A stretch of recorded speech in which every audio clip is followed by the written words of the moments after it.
All right, so I'm going to talk about how we take small melodic ideas or sequences and how we try to expand them by moving across octaves.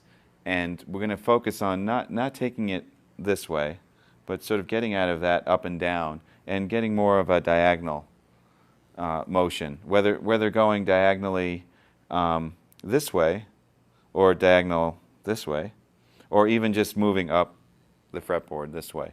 And I think the thing that's great about doing that is that you cover a lot of range, and it makes you explore the different octaves and areas on the guitar instead of just staying in one little spot. And I think that's something that's good for people to sort of break out of. So the first thing I'm going to talk about is a very simple series of notes. It's sort of a melodic series of notes, and it's part of a scale, but because it's not all the notes of the scale, the melody emphasizes some cool notes. If it's an E minor, which is always fun, I'm just going to play B, E, F sharp, and G. So basically, I'm just outlining a minor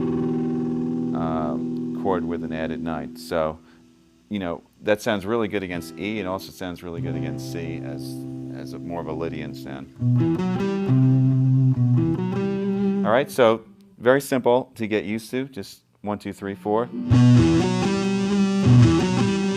And then the next thing to do, and this is probably the easiest way to make something move diagonally, is just play it in the next octave on the next 2 strings. And the guitar is laid out perfectly for this, because you don't have to change fingerings at all. It's the same exact shape. You just have to move up to the next octave. So it would be right here.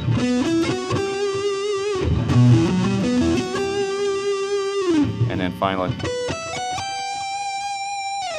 And once again, the shape is the same in all 3 spots.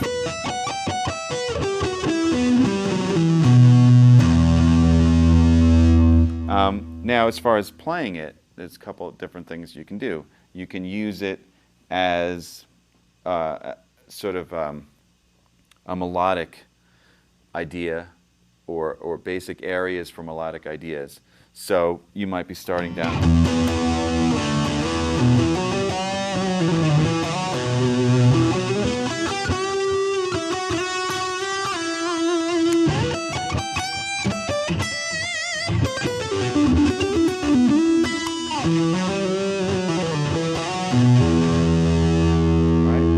That's more of using it to play a melody and spanning the range of the guitar in 3 octaves. Another way you can use it is as a passage or as a run to link lower notes to higher notes. So something like that might be just actually playing it through all the octaves.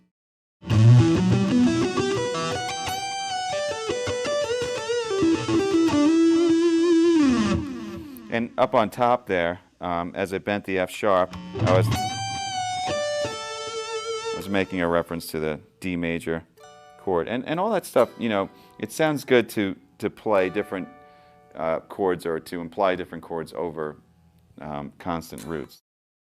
Now taking the same idea, the 3 octaves moving diagonal in E minor, and by adding one more note to it, adding a C to it, it makes the pattern more conducive for playing faster type of licks as opposed to more melodic passages.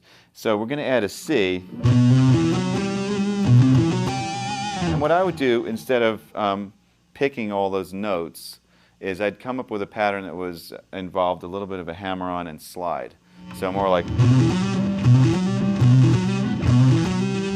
So I'm playing the first note, hammering on the second note, playing the 3rd note and the 4th, and then sliding.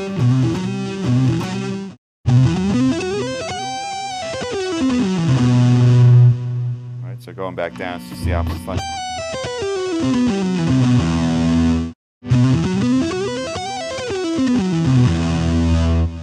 All right, so that's ascending and descending. As far as the descending, I'm just picking, sliding down.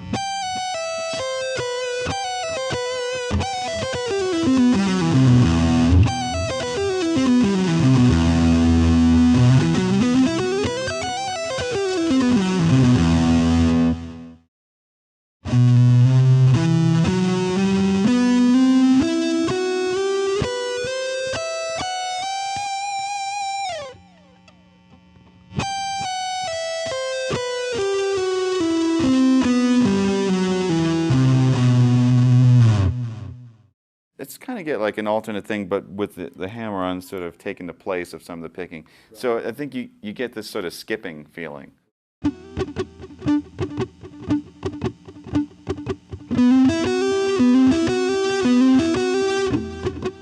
Yeah, it kind of feels like you're skipping.